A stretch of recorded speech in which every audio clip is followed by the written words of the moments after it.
bu dee abonné go ci sunu page bi mën nga bës foofu ñu bind s'abonner nga bësaale cloche boobu ngir ngay mën di am sunu yeneen i notification wala saa sunu dugalee beneen vidéo bu bees.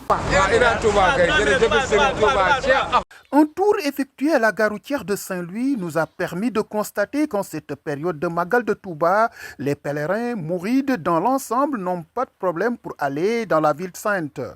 Ici, les transporteurs ont pris les devants pour assurer le transport des pèlerins suivant le tarif habituel. Le tarif est respecté, vraiment nous remercions Serigne Touba. Les gens pensaient que les prix allaient monter ici à Saint-Louis, mais ce n'est pas du tout le cas. De 2500 à 5000 francs, tu peux te rendre à Touba. Du côté des transporteurs, malgré les problèmes auxquels le secteur du transport fait face, ils ont laissé entendre que toutes les dispositions ont été prises pour respecter les directives du gouvernement. Ñun ñëpp 3 jours a ngi nii ñu ngi ci terrain bi daanaka sax mel na ne fii la ñuy fanaan. En tant que responsable des transporteurs et chauffeurs de la région, nous avons constaté qu'ici à Saint-Louis, toutes les dispositions ont été prises. Depuis 3 jours, on est sur le terrain. On mène des activités de sensibilisation pour conscientiser davantage les conducteurs. Ici à la gare routière, tout est stable. Pour ñuy daw nànk ak def nànk ci yoon bi pour nous mën dem ci jàmm ñëw ci jàmm. Pour cette édition de les Kourel et autres daïra de Saint-Louis en partant sur Touba ont exhorté les conducteurs de véhicules à plus de prudence et de tolérance sur la route. Ils ont aussi invité les pèlerins à ne pas accepter les surcharges et autres indisciplines dans les véhicules. waaw màggal gi de ñu ngi sant yàlla bu baax ndax ni ñu yàlla dimbalee nu organiser ko boobaak léegi organisation bi ñu def bu mucc ayib lañ def ndax responsable yëpp ñu ngi ci terrain bi amul kenn ku des yàlla suturaal nu nag boobaak léegi ni ñu ko organiser lépp a ngi jaar yoon ndax yàlla def na ñun ñëpp 3 jours a ngi nii ñu ngi ci terrain bi daanaka sax mel na ne fii la ñuy fanaan ndax demuñ suñu kër yi lépp rek bëgg organisation bi réussir. ni ñu ko defee ci biir garage bi responsable yi sol seen i gilet pour nu ràññee leen noonu lañ ko defee ci sortie yi pour tamit wàcc fa équipe boo xam ni chauffeur yi yàpp di génn nu mën di waxtaan ak ñoom pour nuy daw nànk ak def nànk ci yoon bi pour nu mën dem ci jàmm ñëw ci jàmm. fii nag gare routière bi moom yàlla suturaal na nu muy daaw bañ ko defee tamit réussir lañ ci am total ren tamit nu defaat ko.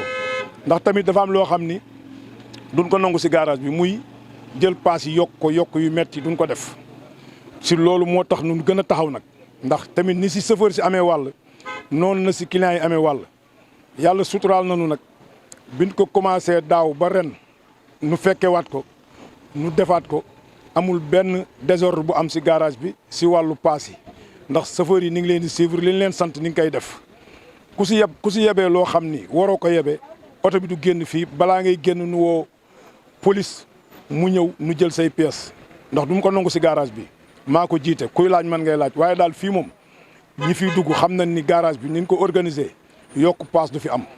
chauffeur si nag daan ci gis seen bopp waaye client yi tamit dañ ci war a gis seen bopp ndax ñoom tamit benn at la benn bis la rek kon yaakaar naa ni du nu nangu tamit jël leen teg leen loo xam ne du ëllëgee dañuy nekk ci biir dëkk bi di ko wax duñ ko nangu loolu samay responsabilité. te jël naa ko ba mat sëkk ba yàlla suturaal nañu 3 jours yëpp ni ngi koy liggéey bay waaj a jeexal tey jii ci ngoon ndax garage bi oto yaa ngi nii oto yee ëpp client yi léegi te boobaak léegi noonu lañ ko organiser kon nu dooli ci sant yàlla bu baax a baax. waaw li leen di digal rek mooy nu def nànk ndax équipe bi nu bàyyi ci biti loolu lañ leen sant pour nu informer chauffeur si nu daw nànk daw nànk te seen conduire nu tekk ci yoon. ndax tamit loolu rek moom mën a tax tëli bi accident yi wàññeeku te tamit accident moom tëli yi xat nañu torop waaye du xol yi yaatoo rek yàlla mën nañ defal sutura nu yóbbu nit ñi ci jàmm dellu ci jàmm te loolu la ñuy ñaan sunu borom saa su ne ni nga koy ñaan te loolu la ñuy ñaan ñi jóge fii ñëpp dem Touba ak fudul Ndar sax muy Sénégal partout fu waay jóge jëm Touba nga dem ci jàmm delluwaat ci jàmm loolu la ñuy ñaanal ñëpp. saa su ne loolu la ñuy ñaan. waaw sant yàlla rek ndax liggéey rek la ñu sant li nga fi gis yëpp muy duus yi bees yeeg yuñ fi defaraat yëpp ndax fekkoon nañ fi ay duus waaye duus yëpp dañ leen defaraat def si xaalis nag defaraat ko karale ko pour nit ñi ku fa dugg da nga xam ni fii defaraat nañ ko ndax nit du ñëwee du duggee si kër wala mu dugg si fu mu xamul li muy njëkk laaj mooy duus te nit ñi dañ fay dugg di génn kon ku fa dugg rek war nga kontaan te ku fa dugg da nga xam ni fii defaraat nañ ko. waaw mooy xam nga ñun yàlla daf ñu suturaal ba maire yi lu si bëre moo ñu ko waroon defaral waaye duñ si xaar maire yi ndax maire yi li mu war def yëpp def ko ni ngi dugal suñu recette si maire bi waaye gisuñu suñu bopp waaye ñun xaaruñu ko si loolu. garage bi nag leen si suñu ambition mooy yaakaar naa ni duñu yàlla dimbalee fan yu néew dana am yeneen projet yu fi dugg yoo xam ni du sëñ Mbaye ko moom du kenn ko moom chauffeur see ko moom ay projet yoo xam ne naal nañ ko te yàlla dañu si dimbali pour nu commencé ko si diir bu gàtt pour defaat ko si garage bi. lii nga gis si duus yi moo gën a tuuti si sunu projet nag doo ko waxee ay par étape la étape bu njëkk pare def dañuy njëkkee benn ba mu sotti ñu demaat si beneen projet loolu lañu fas yéene.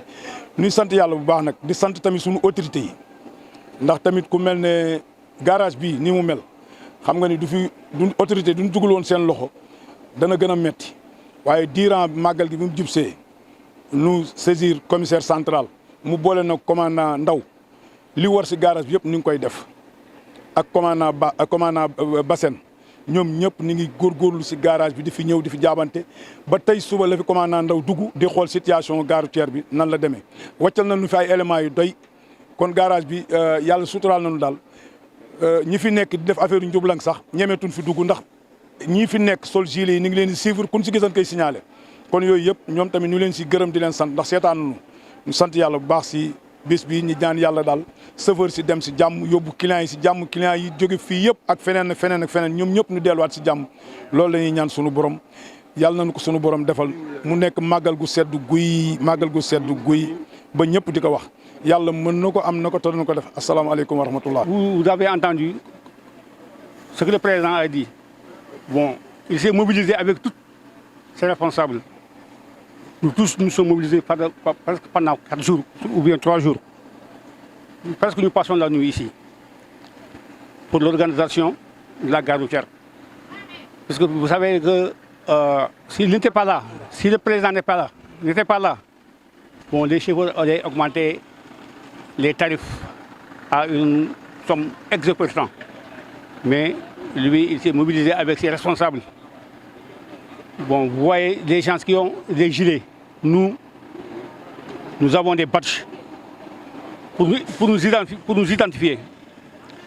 Bon, comme il vient de le dire, la gare a été très bien organisée. On n'a pas augmenté les tarifs à une somme exorbitante. Bon, les chauffeurs, bon, on les félicite puisque ils ont retenu nos consignes. Ce que nous les avons dit, ils l'ont fait, ils l'ont reconnu. Bon, comme le président l'a dit, la gare routière, bon, vous voyez, la gare routière a été très bien organisée. Sur le domaine des infrastructures qu'ils ont mis à la gare routière. Vous voyez les douches. Même les gens, les clients, ils les félicitent. Ils nous ont dit que pendant presque toutes les années qu'ils ont suivi, ils n'ont jamais vu une organisation aussi saine qu'aujourd'hui. Donc, ils félicitent le président. Nous, nous responsables, nous félicitons notre président. Puisqu'il s'est débattu corps et âme pour la bien tenue de l'événement. Nous le félicitons nous-mêmes, nous responsables. Nous le félicitons pour n'augmenter pas les tarifs. Ils se suivent. On amène les clients à un bon prix. Bon, les consignes qu'on leur a données, le président le dit. On a mis des gens, même hors de la gare routière, pour les mobiliser et sensibiliser les chauffeurs pour qu'ils veillent à un bon déroulement de la gare routière et des passagers, et du magal, pour le magal. Bon, les chauffeurs qui sont dehors, Il y a les responsables qui sont dehors, qui ne sont pas dans le garage. Ils sont dehors. Il les a donné un consigne que quand les voitures rentrent ici, il les arrête, il leur dit de faire à la sécurité des passagers, de ne pas discuter avec eux, de ne pas faire des excès de vitesse, de ne pas faire des surcharges. C'est ça qui les a sensibilisés.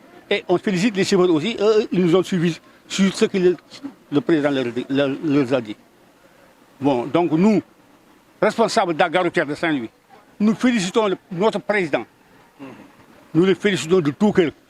Parce que depuis qu'il a pris les rênes de la gare routière, il ne cesse de travailler à la gare routière, jour et nuit.